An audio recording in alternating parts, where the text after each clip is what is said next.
नमस्कार विद्यार्थियों। आशा करता हूं आप सभी ठीक होंगे और आपकी तैयारी भी बहुत अच्छी तरह से चल रही होगी। और वास्तव में जो चयन का आधार होता है, सिलेक्शन का जो आधार है तो होता है, उसका एक ही फंडा है, एक ही सूत्र है। वह है आपको अनवरत रूप से अपनी पढ़ाई को जारी रखना है। वैकेंसी चाहे आई हो नहीं आई हो, परीक्षा की डेट आई हो नहीं आई हो, लेकिन जो अभ्यर्थी या जो विद्यार्थी अपनी पढ़ाई को अनवरत रूप से जारी रखता है वह निश्चित सफलता को प्राप्त करता है। और ये मेरा अपना पर्सनल अनुभव भी है कि जो कंटिन्यू नहीं 18 घंटे पढ़ने की जरूरत है, नहीं 10-10 12-12 घंटे पढ़ने की जरूरत है, अपितु अनवरत रूप से अगर 4 या 5 घंटे भी आप अपनी पढ़ाई को देते हो तो आपका सिलेक्शन कोई भी नहीं रोक सकता। ठीक है, तो आपको कंटिन्यू सिर्फ एक ही चीज का ध्यान रखना है कि हमें अनवरत रूप से कंटिन्यू रूप से हमारा जो टारगेट है उस टारगेट पर फोकस करके उसका जो सिलेबस है उस सिलेबस को हमारे दिमाग में रख करके हमें उसकी तैयारी को करते रहना है। ठीक है, चलिए आज की क्लास को प्रारंभ करते हैं। जैसा कि आप सभी को पता है, श्रीमद् भागवत गीता अपन पढ़ रहे हैं। ठीक है, भागवत गीता में भी निश्चित हमेशा कर्म करने का ही बात उपदेश दिया गया है और कर्म के फल के लिए हमें अपेक्षा नहीं रखना है। वास्तव में अगर कर्म हमारे अच्छे होंगे तो वास्तव निश्चित वह कर्म जो है वह फल भी देने वाले होंगे। इसलिए कर्म करने पर ही हमारा अधिकार है, गीता में भी ये बात कही गई है। तो पिछली क्लास में हमने गीता के कुछ श्लोकों को 25 तक श्लोकों को पढ़ लिया था। अब आज की क्लास में हम उससे आगे जो श्लोक हैं उन श्लोकों को पढ़ेंगे। ठीक है, उसको पढ़ने से पहले जैसे कि गीता से संबंधित कुछ सामान्य सी जानकारी की बात कर लें। गीता जो है वह महाभारत कहां से लिया गया है? महाभारत जो है उस महाभारत का भीष्म पर्व। कौन सा पर्व है? भीष्म पर्व। और भीष्म पर्व भी महाभारत का कौन सा पर्व है? छठा पर्व है। कौन सा पर्व है? छठा पर्व है। और भीष्म पर्व के अध्याय 25 से अध्याय 25 से लगाकर अध्याय 42 तक जो है वह गीता है। कुल अध्याय जो हुए वह कितने हुए? 18 अध्याय हुए। कितने हुए? 18 अध्यायों में श्रीमद् भागवत गीता जो है वह निबद्ध है। इसमें कुल श्लोकों की संख्याओं की बात करें तो 700 श्लोक हैं। कितने श्लोक हैं? कुल इसमें श्लोकों की संख्या जो है वह कितने हैं? 700 श्लोक हैं। ये चीज भी हमें पता होना चाहिए। भीष्म पर्व से लिया गया है। जब क्या होता है, भगवान कृष्ण जो है वह अर्जुन को युद्ध से विमुख होने के कारण, कुरुक्षेत्र में महाभारत का युद्ध प्रारंभ होने वाला था। मार्ग शुक्ल आपको सभी को पता है जिस दिन गीता जयंती मनाई जाती है, तो उस दिन युद्ध प्रारंभ होने वाला था। उस समय युद्ध के प्रारंभ होने से पहले ही अर्जुन जो है वह कायरता के वशीभूत होकर के युद्ध से विमुख हो जाते हैं और भगवान कृष्ण से कहते हैं कि हे गोविंद, हे मधुसूदन, हे हरिसूदन, मैं युद्ध को नहीं करूंगा। क्यों नहीं करूंगा? कि जो सामने जो सामने हमारे सामने जो खड़े हैं, द्रोणाचार्य हैं, इसके बाद जो भीष्म पितामह हैं, यह तो हमारे पितृतुल्य हैं और हमारे गुरु हैं। इनको मार करके मैं पाप को करना नहीं चाहता हूं। इनको नहीं मार करके मैं अगर दुनिया में भिक्षा मांग कर भिक्षा का अन्न स्वीकार कर करके भी मुझे अगर भोजन करना है तो वह करूंगा मैं, लेकिन इनको मार कर करके तो मैं तो रुधिर से संलग्न, रुधिर से संदिग्ध जो है लगे हुए जो भोग हैं, काम है, इन्हीं को तो भोगूंगा। तो मुझे ऐसे भोगों की जरूरत नहीं है। इस प्रकार से अनेक युक्तियों के माध्यम से अर्जुन जो है वह उस युद्ध से बचने का प्रयास करते हैं, लेकिन भगवान कृष्ण है वह अपने उपदेशों के माध्यम से, सांख्य योग है, कर्म योग है, आत्म तत्व का निरूपण है, इसके बाद स्थित प्रज्ञ का स्वरूप है, इन सब के माध्यम से भगवान कृष्ण जो है वह अर्जुन को युद्ध के लिए तैयार करते हैं कि हे अर्जुन, तुम्हें युद्ध करना है। चलिए आज की क्लास को प्रारंभ करते हैं। 25 श्लोक अपन ने पढ़ लिए थे। इससे आगे के जो श्लोक हैं उसको पढ़ना यहां पर प्रारंभ करते हैं। अथ चैनम नित्य जातम नित्यम वामन्यसे मृतम तथापि त्वम महाबालो नेवम शोची तुमर्हसि। यहां पर जो छंद है वह छंद है अनुष्टुप छंद। कौन सा छंद है? अनुष्टुप छंद है। और अनुष्टुप छंद में अनुष्टुप छंद में ये निबद्ध श्लोक है। अब इसमें कह रहे हैं कि अथ, इसके बाद आत्म तत्व का जो निरूपण है वह चल रहा है। पिछली क्लास में भी हमने उसको देखा है। अब आज की क्लास से कंटिन्यू इसको और पढ़ते हैं। अथ च एनम, मतलब अथ इसके बाद, एनम इस आत्मा को नित्यम जातम, नित्य मने हमेशा, जातम मने जन्म लेने वाला, मन्य से मानते हो, अथवा नित्यम मृतम मन्य से, और नित्य मने हमेशा, मृतम अर्थात मरने वाला, मन्य से तुम मानते हो या समझ, अर्थात इस एनम, अथ इस प्रकार से, एनम मने इस आत्मा को, नित्यम जातम अर्थात नित्य जन्म लेने वाला समझते हो, अर्थात नित्यम मृतम मन्यते, नित्यम हमेशा, मृतम मन्य से अर्थात मरणशील तुम समझते हो। तथापि फिर भी त्वम मने महाबालो, हे महान भुजाओं वाले वीर योद्धा अर्जुन, त्वम तुम्हारे द्वारा, एवं इस प्रकार से, शोची तुम अर्थात शोक करना, न अर्हसी योग्य नहीं है। इस प्रकार से भगवान कृष्ण कहते हैं कि हे अथ इस प्रकार से, च एनम इस प्रकार से तुम, एनम इस आत्मा को, नित्य जातम अर्थात नित्य जन्म लेने वाला, नित्यम व्रतम अर्थात नित्य मरने वाला, मन्य से मानते हो, तथापि फिर भी महाबालो, हे महान भुजाओं वाले वीर योद्धा अर्जुन, त्वम तुम्हारे द्वारा, एवं इस प्रकार का, शोची तुम शोक करना, न अर्हसी योग्य नहीं है। इस प्रकार से भगवान जो कृष्ण है वह अर्जुन को इस श्लोक में समझाते हैं। चलिए अगले श्लोक की तरफ बढ़ते हैं। दूसरा श्लोक 27वां श्लोक। जातस्य हि ध्रुवो मृत्यु ध्रुवम जन्म मृतस्य च तस्माद् अपरिहार्यार्थे न त्वम शोचितुमर्हसि। अब फिर कहते हैं, क्या कहते हैं कि ही निश्चय से, जातस्य मृत्यु ध्रुवः, जातस्य माने जिसका जन्म हुआ है, उस जन्म होने वाले की मृत्यु ध्रुवम निश्चित है, अर्थात जिसका जन्म हुआ है उसकी मृत्यु निश्चित है। दूसरी बात कह रहे हैं, मृतस्य, च माने और, मृतस्य जिसकी मृत्यु हुई है, जन्मः ध्रुवम उसका जन्म भी ध्रुवम माने निश्चित, जिसका जन्म हुआ है उसकी मृत्यु निश्चित है। दूसरी बात कह रहे हैं, मृतस्य च, और जिसकी मृत्यु हुई है उसका जन्म भी निश्चित है। तस्मात् इसलिए, अपरिहार्य अर्थात जिसका कोई उपाय ही नहीं है, जिसका कोई सॉल्यूशन नहीं है, ऐसे अर्थे माने विषय में, त्वम तुम्हारे द्वारा, शोची तुम शोक करना, न अर्हसी योग्य नहीं है, अर्थात ऐसे जिसका कोई उपाय ही नहीं है, ऐसे उस बिना उपाय के विषय में अगर तुम शोक कर रहे हो तो वह योग्य नहीं है। इस प्रकार से भगवान कृष्ण अर्जुन से कहते हैं कि जातस्य ही ध्रुवो मृत्यु, जिसका जन्म हुआ है उसकी मृत्यु निश्चित है। मृतस्य च जन्मः ध्रुवम, जिसकी मृत्यु हुई है उसका जन्म भी ध्रुवम निश्चित है। तस्मात् इसलिए, अपरिहार्य, अपरिहार्य अर्थात जिसका कोई उपाय नहीं है, जिसका कोई सॉल्यूशन नहीं है, ऐसे अर्थे विषय में, न त्वम शोचितुम अर्हसि, ऐसे उस विषय में तुम शोचितुम शोक करने के लिए, न अर्हसि योग्य ही हो। इस प्रकार से वह उन्हें कहते हैं। चलिए अगले श्लोक की तरफ बढ़ते हैं। अगला श्लोक है, वह कहता है, अव्यक्तादीनि भूतानि व्यक्त मध्यानि भारत अव्यक्त निधनान्येव तत्र का परिदेवेदना।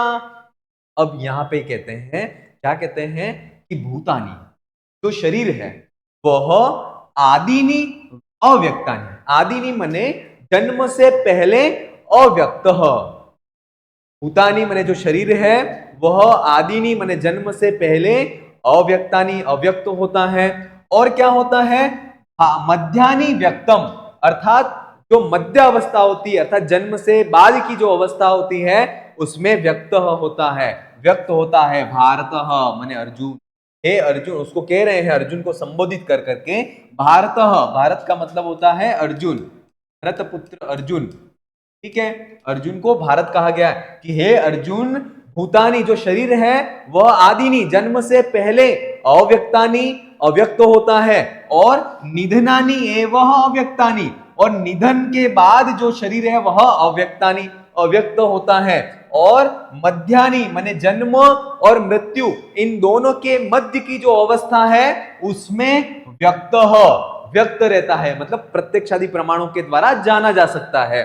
तत्र, इसलिए तत्र मने उस विषय में, का परिवेदना, ऐसे उस विषय में क्या परिवेदना, हमें दुख को क्या करना, अर्थात हमें दुख को नहीं करना चाहिए, क्योंकि जो शरीर है वह तो जन्म के पहले अव्यक्त होता है। यह परीक्षा में पूछा जाता है। आदिनी माने जन्म से पहले शरीर कैसा था, तो अव्यक्त था। निधनानी निधनान्यव, और निधन के बाद कैसा था, तब भी अव्यक्त था। मध्यानी, तो मध्यानी में बीच में वह व्यक्त था।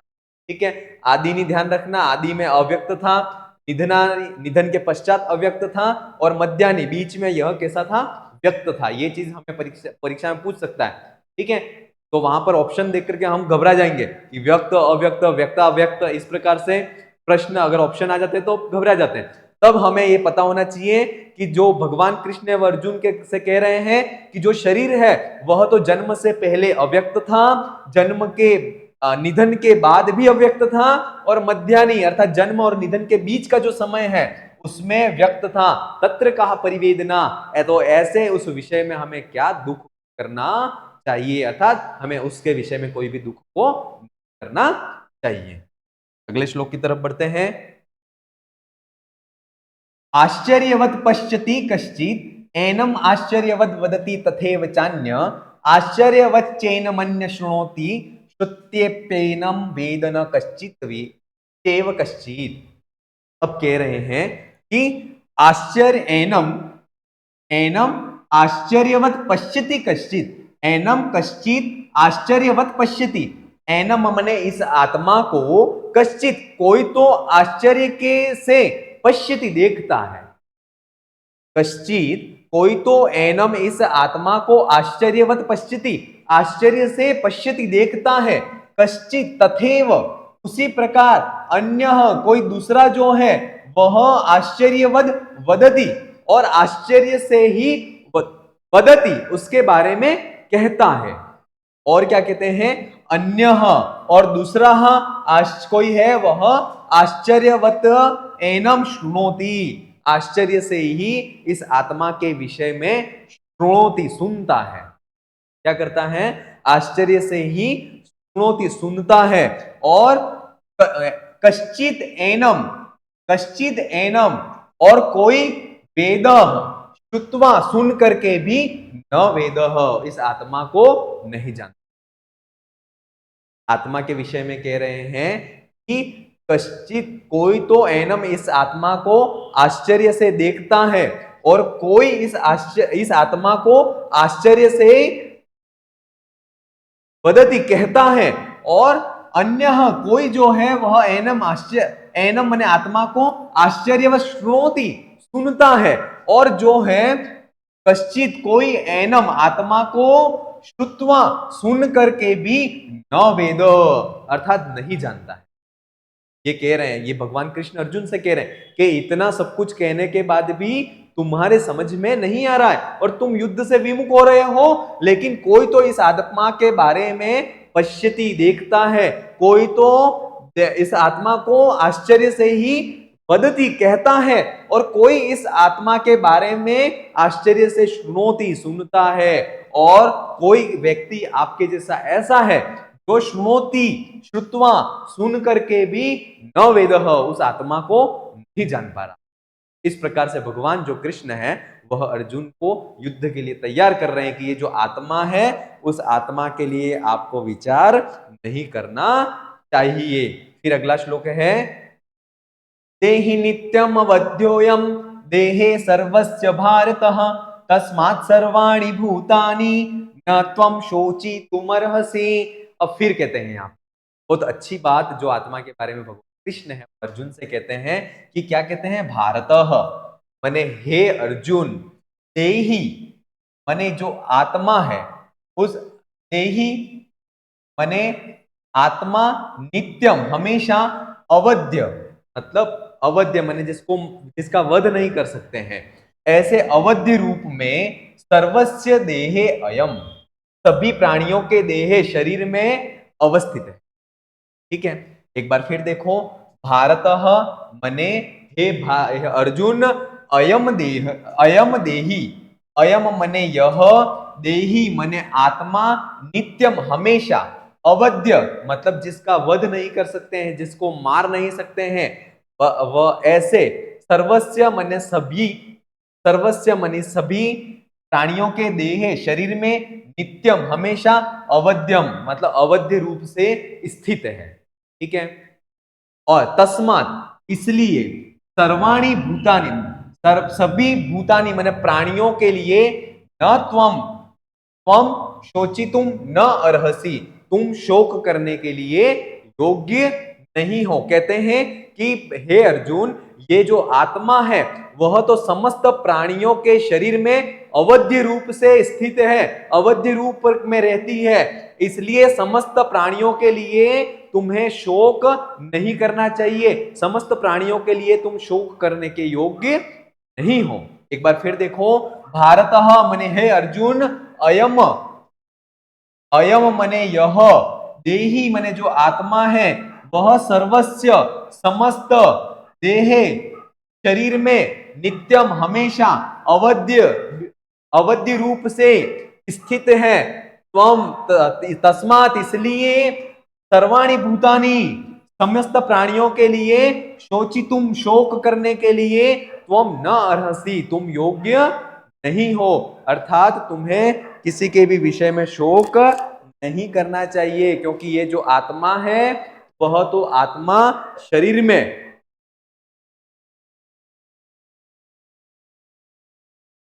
नित्य अवध्य रूप से स्थित रहने वाली है, इसलिए आपको इस विषय में शोक नहीं करना चाहिए। चलिए अगली श्लोक की तरफ बढ़ते हैं।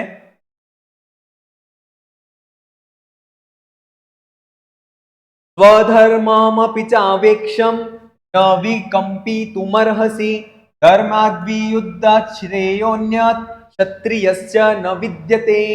अब फिर कहते हैं यहां पे कि स्वधर्महम च अवेक्षः, अपने धर्म को अवेक्ष देख करके भी, अपि मने भी, स्वधर्म अवेक्ष अपि भी, अपने क्षत्रिय धर्म को देख करके भी, त्वम मने तुम, विकंपितुम न अर्हसि, अर्थात भय को करने के न अर्हसि योग्य नहीं हो। अपने जो अपना जो धर्म है उस धर्म को अवेक्ष देख करके भी तुम विकंपितुम भय करने के न अर्हसि योग्य नहीं हो, अर्थात तुम्हें भय को नहीं करना चाहिए, क्योंकि आप क्षत्रिय कुल में उत्पन्न हुए हो और क्षत्रियों का धर्म क्या है, युद्ध करना।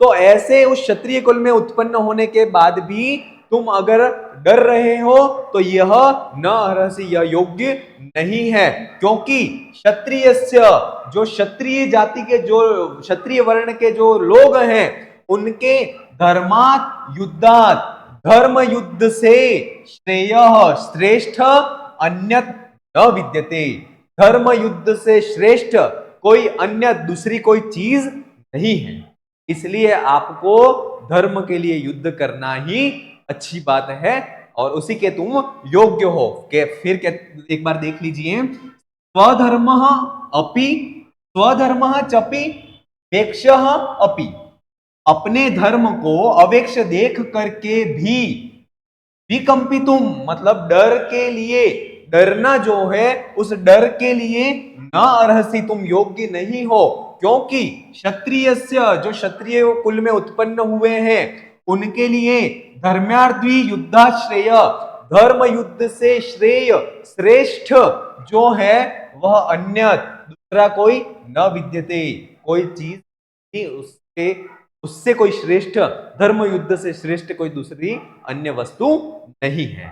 ठीक है, चलिए अगला श्लोक है, यद्रक्षया चोपन्नम स्वर्ग द्वारम अपवृतम सुखिनः क्षत्रिया पार्थः लभन्ते युद्ध मिदृशम। अब कहते हैं, बहुत अच्छा श्लोक है ये भी, कि कहते हैं पार्थः, पार्थ किसके लिए प्रयोग हुआ है, अर्जुन के लिए। किसके लिए प्रयुक्त हुआ है? अर्जुन के लिए। पार्थः माने हे अर्जुन, क्या कहते हैं? यदृच्छया मतलब स्वभाव से ही, उपपन्न प्राप्त हुआ है, ऐसा, अपाभृतम जिसके द्वार खुले हुए हैं, ऐसा स्वर्ग द्वारम अर्थात स्वर्ग का दरवाजा। यदृच्छया अर्थात स्वभाव से ही, अपने आप, उपपन्न प्राप्त हुआ है, अपावृतम खुले हुए, स्वर्ग द्वारम खुले हुए द्वार वाला, स्वर्ग द्वारम स्वर्ग के द्वार वाला, जो स्वतः ही स्वभाव से प्राप्त हुआ है, ऐसा, ईदृशम इस प्रकार का, युद्धम जो युद्ध है, वह सुखिनः मतलब जो भाग्यशाली जो है, वह क्षत्रिया लभन्ते जो क्षत्रिय जो लोग हैं।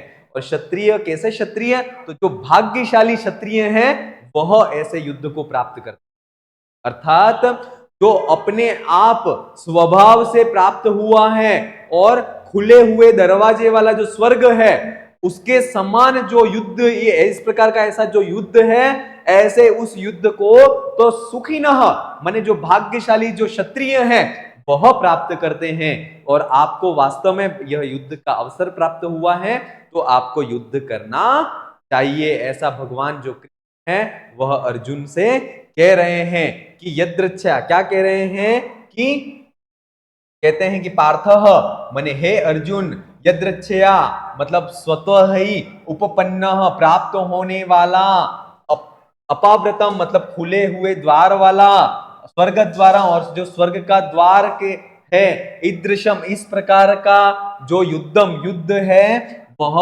उस युद्ध को सुखिनः माने जो भाग्यशाली क्षत्रिया जो क्षत्रिय वर्ण के राजा हैं वह लभन्ते प्राप्त करते हैं। और आपको तो स्वतः ही प्राप्त हुआ है अवसर, इसलिए हे राजन अर्जुन, आपको युद्ध से विमुख ही होना चाहिए।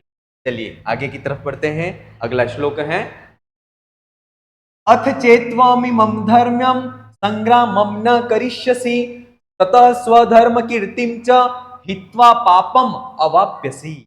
अब कहते हैं अथ चेत, अथ अगर, फिर भी, चेत यानी फिर भी, त्वम इमं धर्म संग्रामम न करिष्यसि, अगर अथ इसके बाद भी यदि, तुम इमं इस प्रकार का जो कि स्वर्ग के द्वार स्वरूप है, स्वतः ही आपको प्राप्त हुआ है, इस प्रकार का इमम इस प्रकार का धर्म्यम संग्राम, धर्म संग्राम धर्म युद्ध को न करिष्यसि, अगर आप नहीं करते हो, इतना अच्छा अवसर आपको प्राप्त हुआ है, और अगर इतने अच्छे अवसर को आप प्राप्त कर करके भी अगर आप युद्ध को न करिष्यसि, अगर नहीं कर रहे हो, ततः तो फिर स्वधर्मम कीर्तिम च हित्वा, अपने क्षत्रिय धर्म को और अपनी कीर्ति को, जो अपना यश है, जो अपना पराक्रम है, उसको हित्वा, उसको नष्ट करके तुम पापम अवाप्यसी, पाप को प्राप्त हो जाओगे।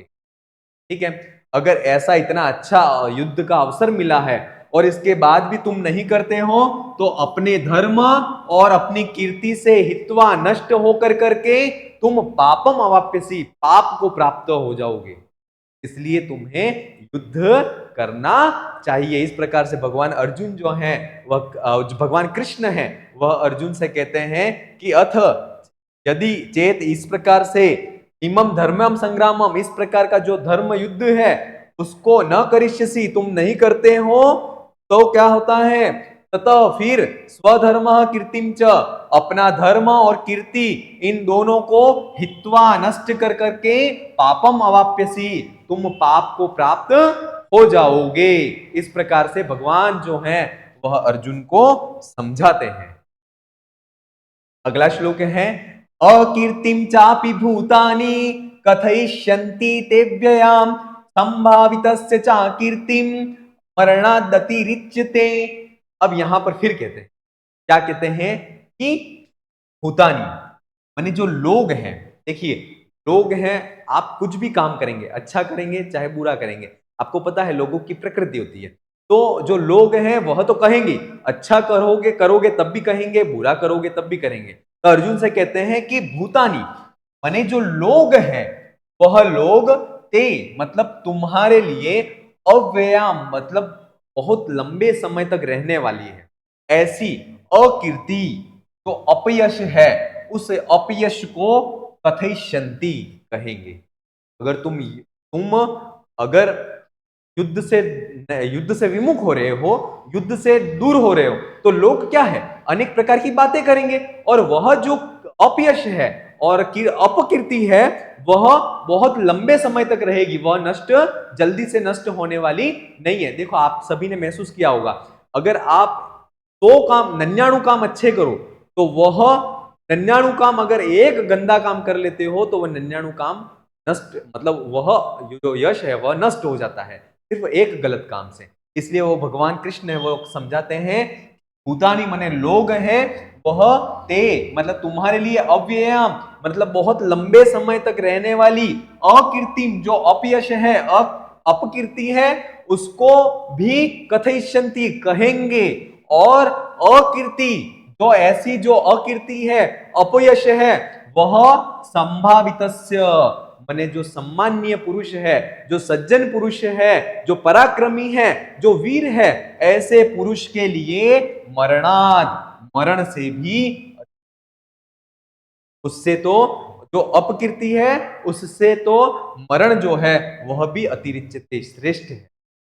इसलिए जो व्यक्ति है वह इस अपकीर्ति को जो वीर है वह इस अपकीर्ति को प्राप्त नहीं होगा ऐसा कहा गया है। एक बार फिर देखें कि कहते हैं कि ते भूतानी माने जो लोग हैं वह ते तुम्हारे अव्ययम माने बहुत लंबे समय तक रहने वाली अकीर्ति अपयश को अकीर्ति को कथयिष्यन्ति कहेंगे। और अकीर्ति जो अकीर्ति है अपयश है वह संभावितस्य माने जो सम्माननीय पुरुष है जो सज्जन है ऐसे व्यक्ति के लिए जो वीर है पराक्रमी ऐसे पुरुष के लिए मरणात मरण से भी अतिरिच्यते बुरी कही गई। अर्थात मृत्यु और अपकीर्ति दोनों में से अगर संभावित सम्मान्य पुरुष है उसके लिए क्या श्रेष्ठ होगा तो वो मृत्यु का वर्ण करेगा अपकीर्ति का नहीं करेगा क्योंकि मृत्यु जो है वह अपयश से भी जो अपयश है वह मृत्यु से भी ज्यादा बुरा कहा गया है। चलिए अगले श्लोक की तरफ बढ़ते हैं। और क्या कहेंगे लोग तो कहा गया है भयाद्रणादुपरतम मन्यस्यन्ते त्वाम महारथा येषाम च त्वम बहुमतो भूत्वा यास्यसि लाघवम।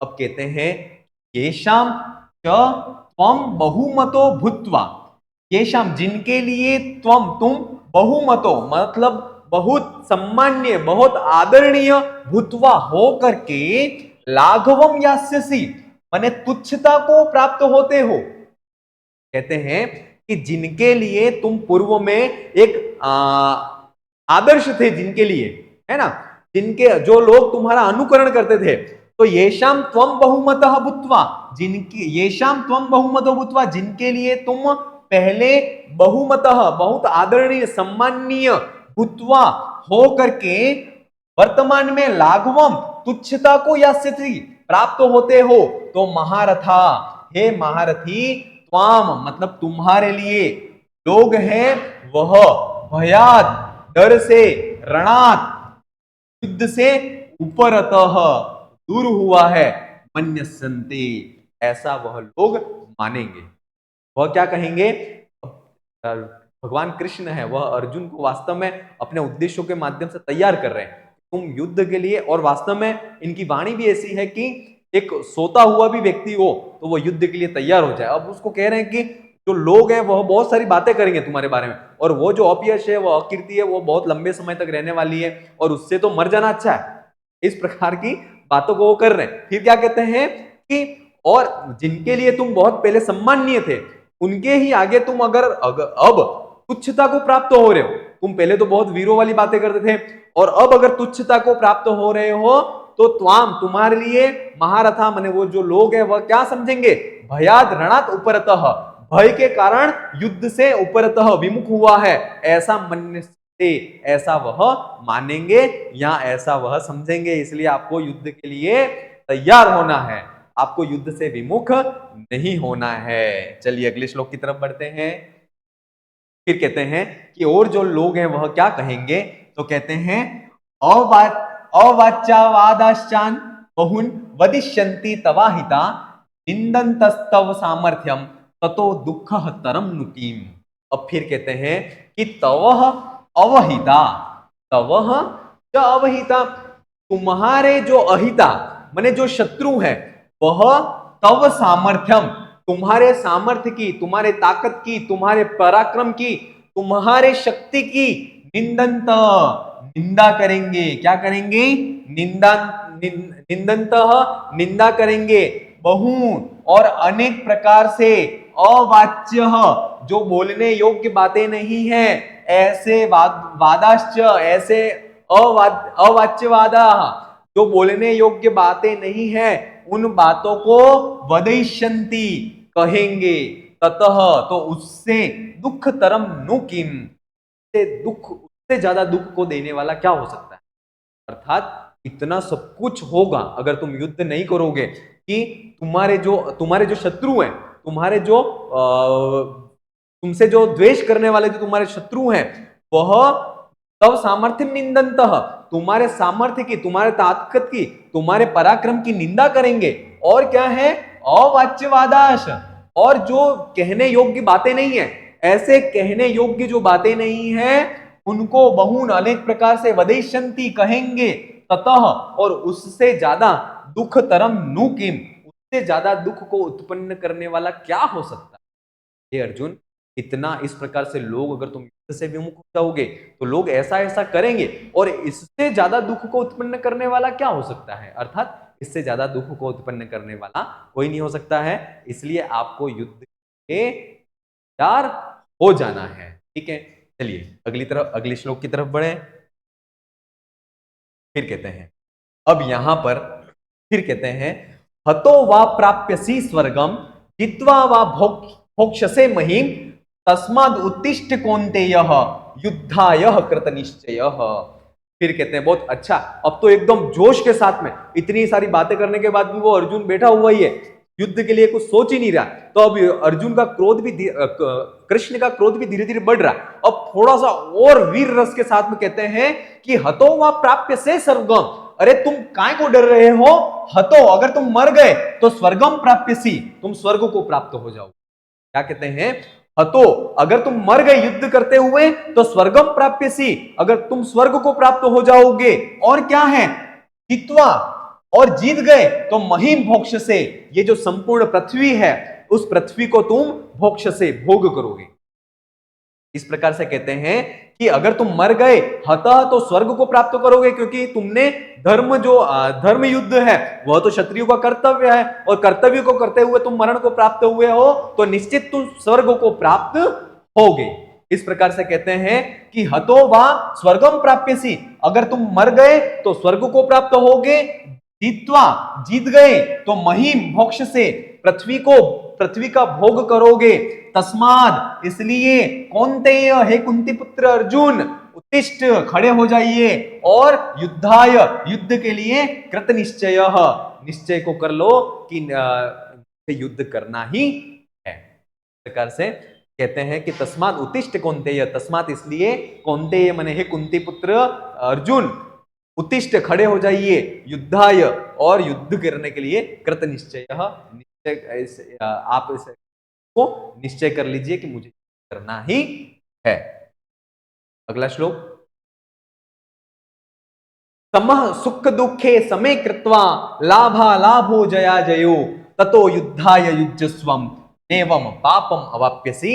यहां पर भी अनुष्टुप छंद है। अनुष्टुप छंद को गाने का जो लय है वह मैंने बता ही दिया है प्रारंभ में। सुख दुखे समे कृत्वा लाभा लाभो जया जयो ततो युद्धाय युज्यस्वम एवं पापम अवाप्यसी। अब फिर कहते हैं कि सुख दुखे, लाभ अलाभ, जय अजय, अर्थात सुख दुख, लाभ और हानि, जय और पराजय, इन सब में समय कृत्वा, इन सबको समान कर करके, समान भाव रख कर करके, अगर युद्धाय युज्यस्व, अगर तुम युद्ध के लिए युज्यस्व तैयार होते हो तो नेव पापम अवाप्यसी, तो तुम पाप को प्राप्त नहीं होंगे, अर्थात वो पाप के भागी नहीं बनोगे। ततः इसलिए तुम्हें युद्ध के लिए लड़ना चाहिए। क्यों? क्योंकि फिर देखना इसका अर्थ कि सुख दुखे, सुख और दुख, लाभ और अलाभ, जय और पराजय, इन सब में समय कृत्वा, समान बुद्धि को अगर तुम करते हो, समान बुद्धि को धारण करते हो, और ततो युद्धाय युज्यस्व, और युद्ध के लिए तुम तैयार होते हो, तो ने न एवं पापम अवाप्यसि, तो तुम पाप को प्राप्त नहीं होंगे। इस प्रकार से भगवान कृष्ण जो है वह अर्जुन से कहते हैं कि इसलिए तुम युद्ध तैयार हो जाइए। अगला श्लोक, एषा ते अभिहिता सांख्ये बुद्धि योगे त्विमां शृणु, बुद्धिया युक्तो यया पार्थ कर्म बंधम प्रहास्यसि। अब कहते हैं कि यहां तक जो है वह सांख्य योग की बात हो गई। किसकी बात हो गई? सांख्य योग की। अब जो है वह आपको कर्म योग की बात बताते हैं। ये बात यहां पर कर रहे हैं। यहां तक माने इस श्लोक तक जो है वह सांख्य योग की बात हो गई। अब कर्म योग की बात यहां से प्रारंभ होगी। ये कह रहे हैं कि पार्थ, मैंने है अर्जुन, ऐसा ही ते सांख्ये अभिहिता, ऐसा माने इस प्रकार की जो बुद्धि, माने आपको जो बात कही गई है वह सांख्य माने ज्ञान योग के विषय में अभिहिता कही गई है।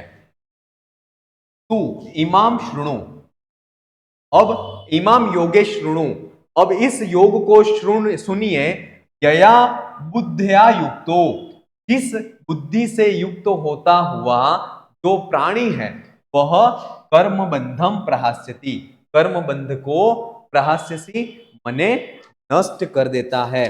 तो ऐसे उस बुद्धि के बारे में सुनिए। इस प्रकार के से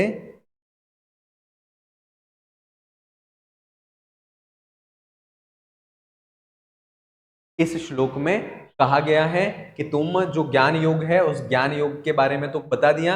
अब कर्म जो है, निष्काम कर्म जो है, उन निष्काम कर्म के विषय में अब मैं तुम्हें कहता हूं, जिससे व्यक्ति जो है वह कर्म बंध को नष्ट कर देता है। एक बार फिर देखें कि पार्थ मने हे अर्जुन, ऐसा बुद्धि, ऐसा बुद्धि मने ये जो, ऐसा बुद्धि मने यह जो ज्ञान है, बुद्धि है, ते तुम्हें सांख्य अभिहिता, सांख्य माने ज्ञान योग की में अभिहिता, ज्ञान योग के विषय में अभिहिता कही गई है। तू इमाम योगे शृणु, इमाम योगे शृणु, अब तुम जो है वह इमाम योगे, योगे माने कर्म बुद्धि के लिए विषय में शृणु, सुनिए, यया बुद्धियो, यया बुद्धिया युक्तो, ये जिस बुद्धि से युक्त होता हुआ, अर्थात जिस कर्म बुद्धि से, और कैसी कर्म बुद्धि? तो अनासक्त कर्म बुद्धि। तो जिस अनासक्त कर्म बुद्धि से युक्त होता हुआ प्राणी है वह कर्म बंधम प्रहास्यति, जो कर्म रूपी कर्म के बंधन है उनको नष्ट कर देता है। तो ऐसे कर्म योग के विषय अब मैं तुमसे बताना प्रारंभ करता हूं। अगला श्लोक, नेहाभिक्रम नाशोस्ति प्रत्यवायो न विद्यते, स्वल्पमस्य स्वल्पमप्यस्य धर्मस्य त्रायते महतो भयान। कहते हैं कि इह माने इस निष्काम जो कर्म बुद्धि है उसमें अभिक्रम नाशः न अस्ति, अर्थात इस निष्काम जो कर्म बुद्धि है उस निष्काम कर्म बुद्धि में क्या नहीं है? तो कहा गया है कि आरंभ अर्थात बीज का नाश नहीं है। और क्या नहीं है? प्रत्यवायो न विद्यते, और फल रूप जो दोष है वह भी न विद्यते, नहीं है। और अस्य धर्मस्य, इस निष्काम जो कर्म योग है उसके स्वल्पम अपि, थोड़े से अंश मात्र से भी, महतो बहुत बड़े, भयात भय से, त्रायते वह हमें बचा लेने वाला। ठीक है, तो ऐसी जो कर्म बुद्धि है उस कर्म बुद्धि निष्काम जो कर्म है उस निष्काम कर्म योग से वह हमें उसका थोड़ा सा अंश भी बहुत बड़े भय से वह हमें बचाने वाला है। और और इसमें जो है वह एक तो आरंभ का बीज भी नहीं है, और दूसरा क्या नहीं है, तो इसमें जो है फल रूप दोष भी इसमें नहीं है। इस चीज को यहां पर कहा गया है। अब अगला जो श्लोक है उसमें व्यवसायित्मक जो है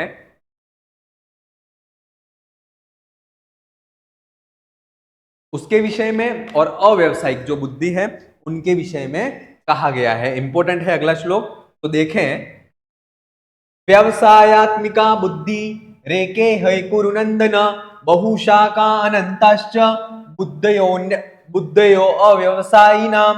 अब कहते हैं कि कुरुनंदन, हे कुरुनंदन अर्जुन, इह मने यह व्यवसायित्मिका बुद्धि एका, मने यह जो निश्चयात्मक बुद्धि है, यह जो निश्चयात्मक बुद्धि है, बुद्धि जो है वह कैसी कितनी है, तो एक ही है। निश्चयात्मक बुद्धि मने जो अनासक्त जो कर्म रूपी जो बुद्धि है वह कितने प्रकार की है, निश्चयात्मक बुद्धि एक है। और अव्यवसायी नाम मने जो अनिश्चयात्मक बुद्धि है,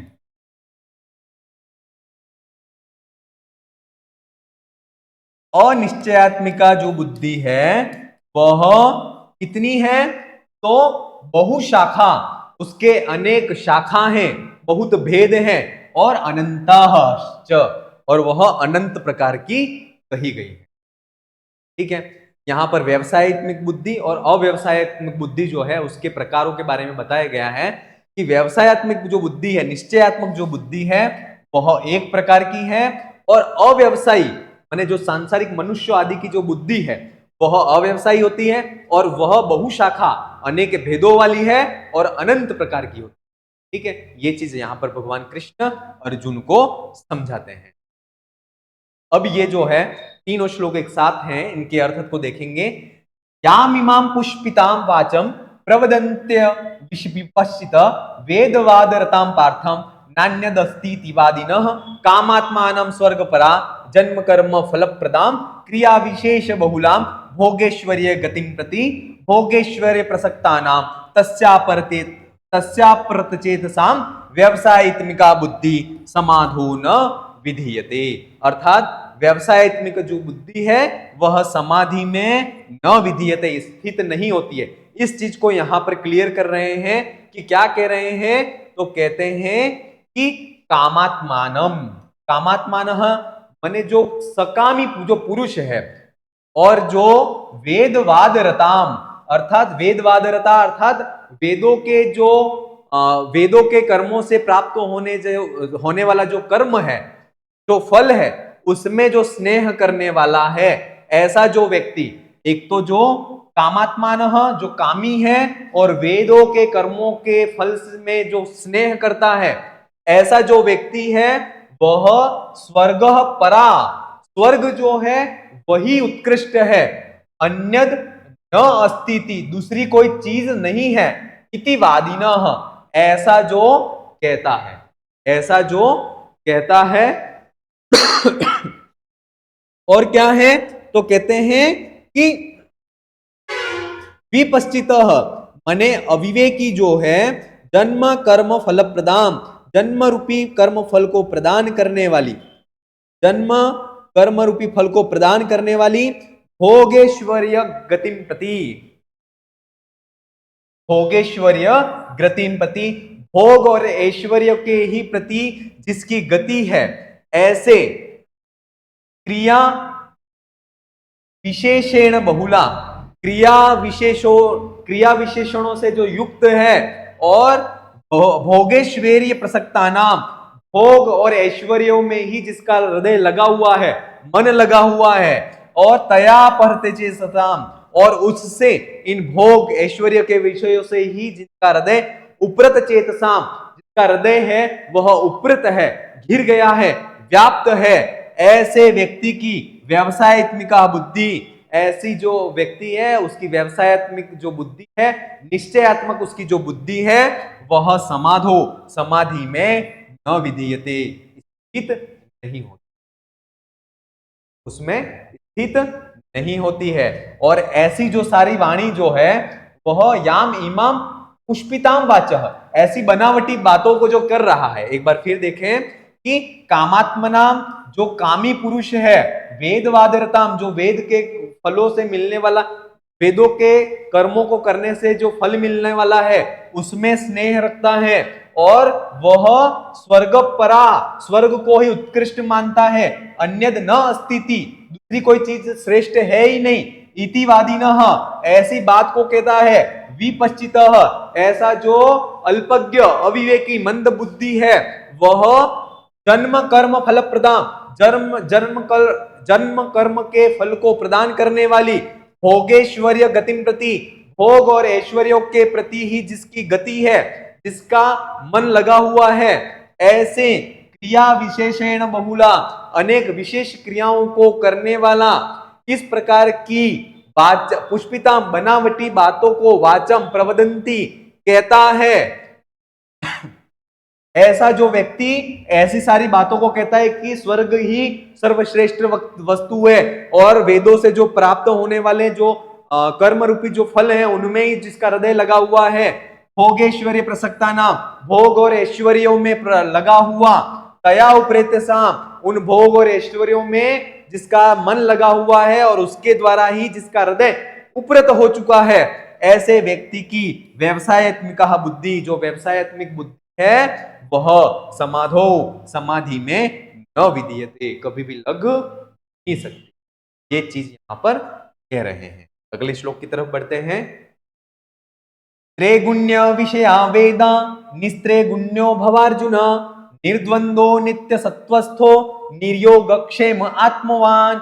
और यहां पर कहते हैं अर्जुन, हे अर्जुन, अब कहते हैं कि वेद, तो वेद है वह त्रिगुण्य, तीन गुणों को, मतलब सत्व रज और, है ना, तीन जो वेद हैं वह सत्व रज और तम, जो तीन गुण हैं उनको विषय करने वाले हैं। इसलिए निस्त्रे गुण्यो भवार्जुन, जो वेद हैं वह तीन गुणों को ही, सत्वरज तम, इनको ही विषय करने वाले हैं। तस्माद, इसलिए निस्त्रे गुण्य, तीन गुणों से रहित, निर्द्वंद, द्वंद से रहित, और नित्य नित्य सत्वस्थो निर्योगक्षेम, सत्वस्थो माने स्थिर होता हुआ, निर्योगक्षेम, क्षेम और योग इनसे रहित होता हुआ, आत्मवान भवः, अर्थात अपनी आत्मा में ही लीन होइए। ऐसा भगवान जो कृष्ण है वह अर्जुन से कहते हैं कि जो वेद है वह तो तीन विषयों को, तीन गुणों को विषय करने वाले हैं। इसलिए अर्जुन, आप तीन गुणों से रहित, द्वंद से रहित और नित्य सत्वस्थ, नित्य हमेशा ही सत्वस्थ, अपनी आत्मा नित्य निर्योग क्षेम, अर्थात योग और क्षेम, इन योग और क्षेम से रहित होता हुआ, नित्य सत्वस्थ, सदा परमात्मा, नित्य सत्वस्थ, हमेशा परमात्मा में लीन होने वाला, आत्मवान भवः, अपनी आत्मा में ही लीन होने वाला बनिए।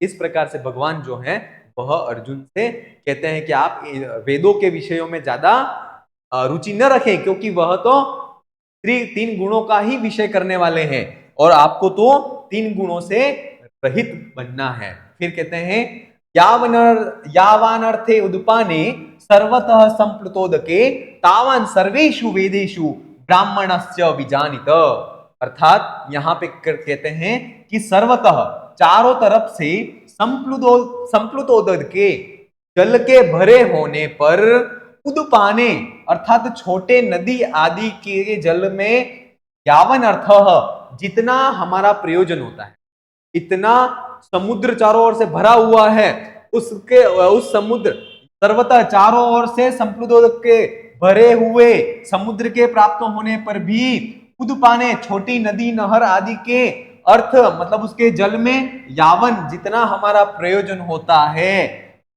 जानित अर्थात जो ब्रह्म आदि को जानने वाले जो हैं ऐसे ब्राह्मणस्य जो ब्राह्मण हैं उनका सर्वेषु वेदेषु समस्त वेदों में तावन उतना ही प्रयोजन होता है। जिस प्रकार से इतना समुद्र का संपूर्ण भरा हुआ जल भी प्राप्त हो जाए, लेकिन इतने सारे जल से हमारा क्या प्रयोजन?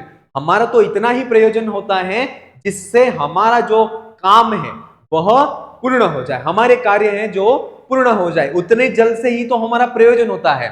उसी प्रकार यहां कह रहे हैं कि विज्ञानितः मतलब ब्रह्म को जो जानने वाले हैं ऐसे ब्राह्मणस्य ब्राह्मण जो हैं उन ब्राह्मणों का भी सर्वेषु वेदेषु समस्त वेदों के प्राप्त हो जाने पर भी तावन उतना ही प्रयोजन होता है जिससे उनके कार्यों को पूर्ण किया जा सके। ये जो है यहाँ पर भगवान कृष्ण अर्जुन को एक उदाहरण के माध्यम से बताते हैं कि इतना संपूर्ण होने के बाद भी हमारा प्रयोजन उतने ही विशेष होना चाहिए जिससे हमारा कार्य पूर्ण हो रहा हो।